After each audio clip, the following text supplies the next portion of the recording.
NFL meetings. Ben Johnson is the new coach of the Bears, and he was doing some talking. And one of the things he brought up, it's a very confusing analytic. So I'm going to try to simplify this as much as I can. It's called EPA, expected points added. So Ben Johnson, the Bears coach, was talking about, he thinks it's the #1 quarterback stat in the league now. It used to be turnovers. Like if you turn the ball over, you lost the game. And he said that's not really true anymore. He said this is a very complicated analytic. And the way I would describe the EPA analytic is, as a quarterback, do you put your team in a position to win? In this analytic, quarterback sacks are a killer. Get rid of the ball. And just not turning it over, that's not it. If you're throwing 42 times a game, you can have an interception as long as you don't throw it in the red zone. So here's Ben Johnson talking about the improvement of Caleb Williams. Okay.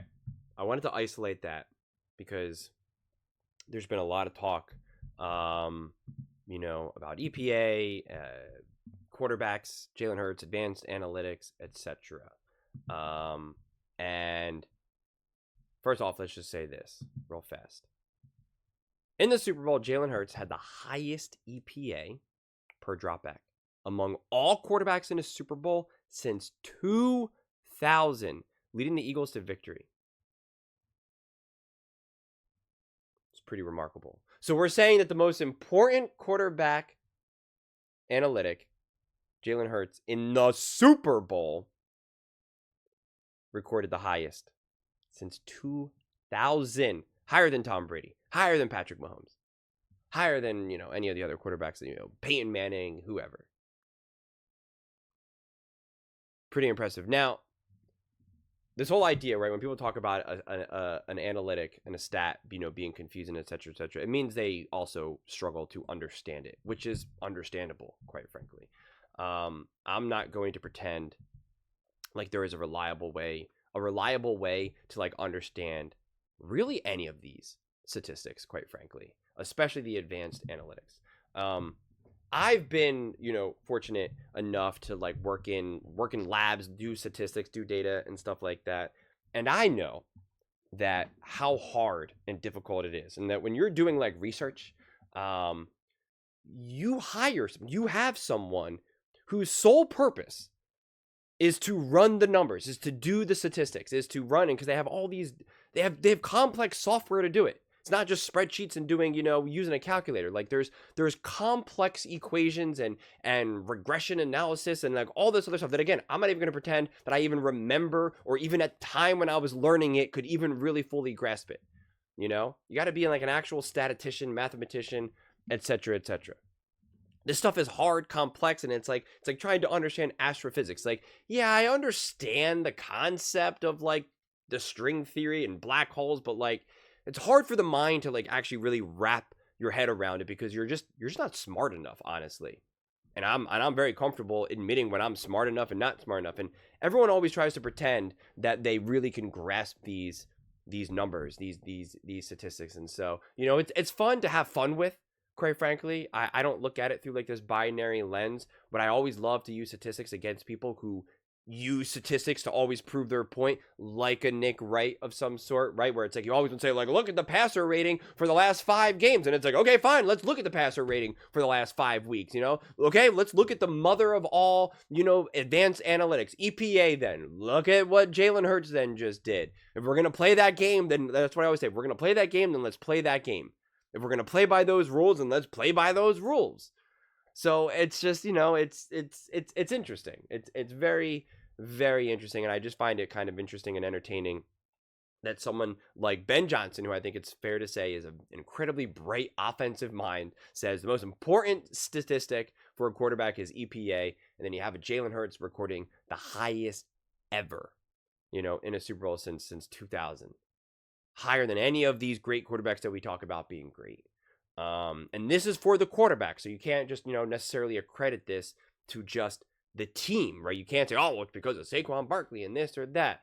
And, again, even using things like a passer rating or completion percentage and, all that, like it becomes nuanced.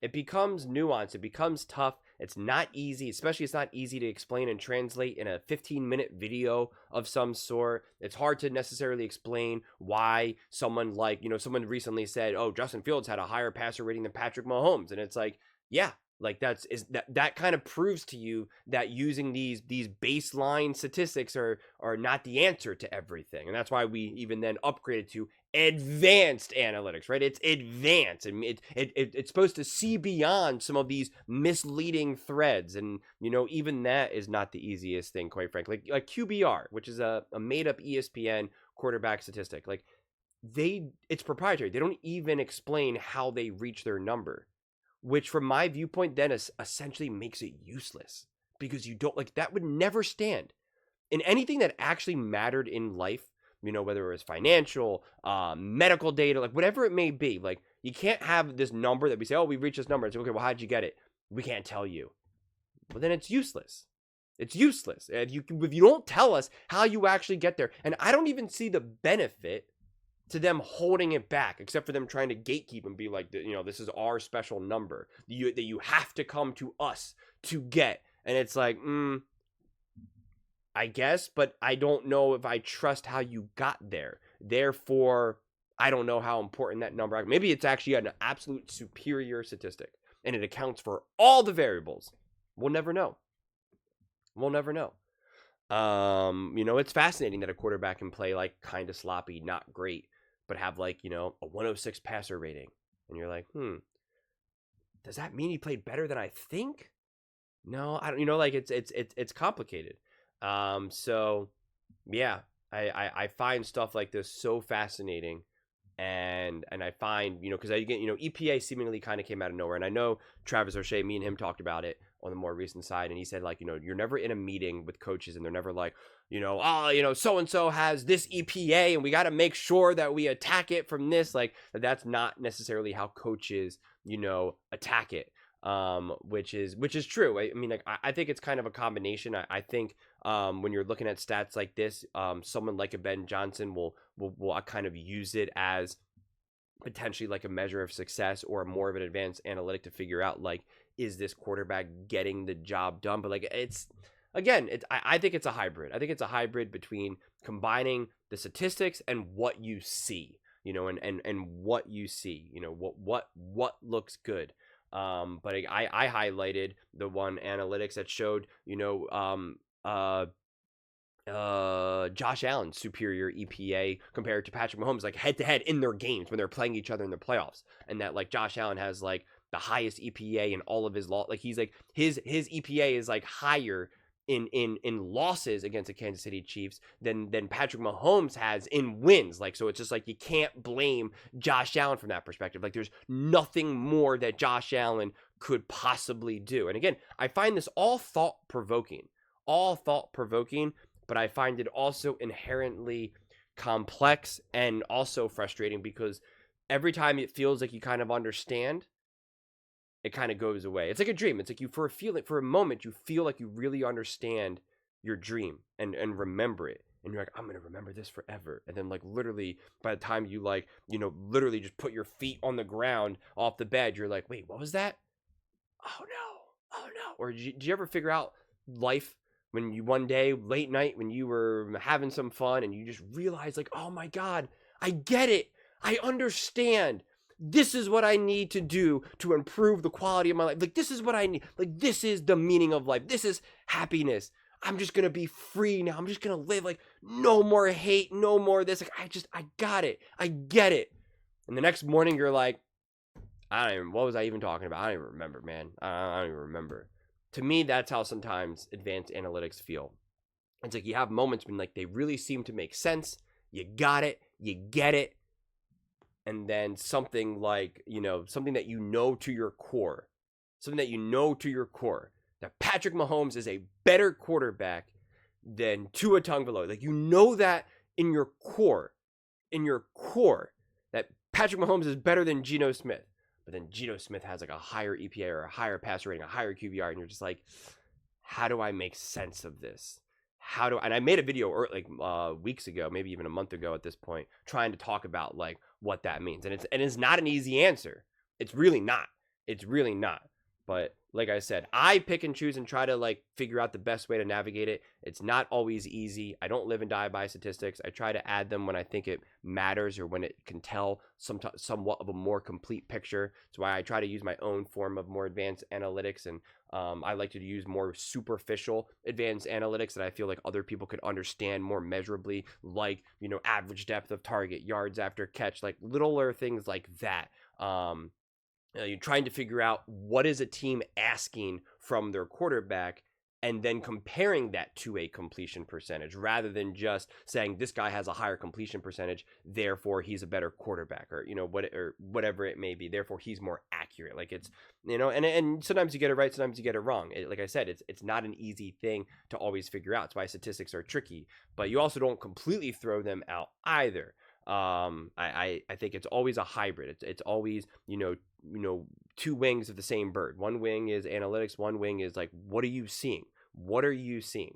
But like I said, my favorite way to use statistics is if people want to use statistics to prove their point, then I'm always like, okay, then let's really look at the statistics. Let's really look at the statistics. And to me right now, the perfect example of that is Jalen Hurts right now. He is the man of the season, Super Bowl winner, Super Bowl MVP, most hotly debated. Is he great? Is he not? Is he even a top 10 quarterback? Is he top 5? Is he considered elite, etc., etc.? And, you know, my answer, at least right now, for all of you statistical stat heads out there, well, apparently EPA is the bee's knees. It's the most important statistic out there. And in the biggest game of any quarterback in the history of the universe is the literal Super Bowl. And Jalen Hurts recorded the highest EPA of the last 25 years, higher than Patrick Mahomes, Tom Brady, Peyton Manning. I'm trying to think of what other, like, exceptionally, you know, Drew Brees, Kurt Warner, right? I assume, yeah, they definitely won in 2000 plus. Kurt Warner might have been like 99 or something, so I don't know. You know, that means something. That has to mean something then.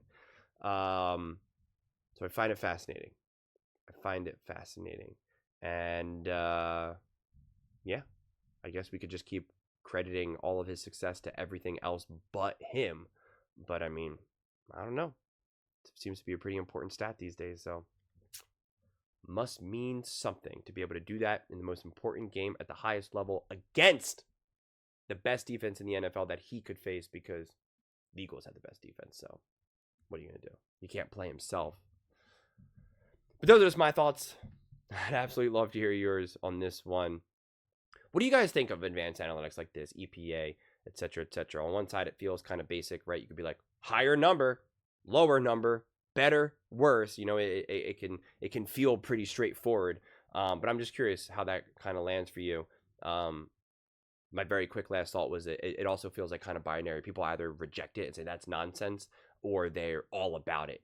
And I think it's just kind of a different perception. I think some of the people that reject it don't understand it, which is fine. You might just honestly, and this is not controversial, you might not just be smart enough to be able to grasp it, which is okay. I am not smart enough to grasp lots of things.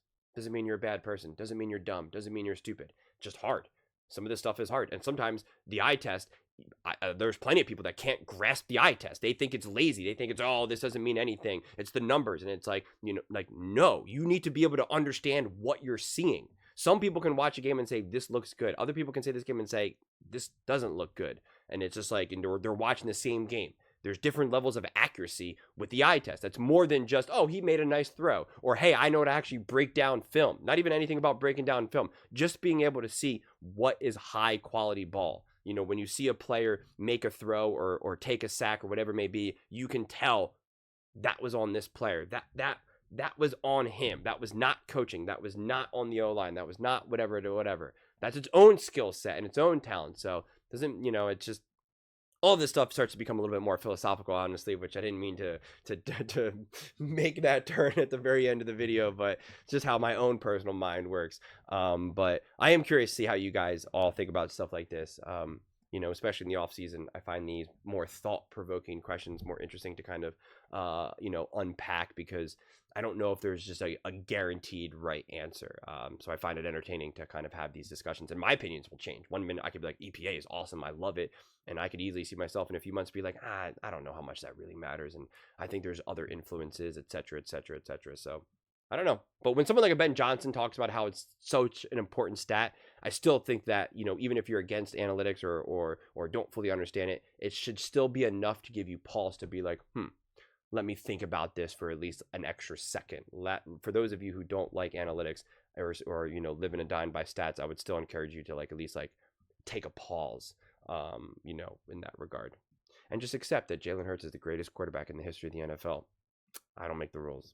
But those are just my thoughts. I'd absolutely love to hear yours. What do you guys all think about the EPA stat? Jalen Hurts recording just a baller stat in the Super Bowl, and what it all means. Let me know in the comments below. I read every single comment. So whether you agree with me or disagree with me, either way, let's get in some discussions. Let's get in some fights. But ultimately, let's just have some fun.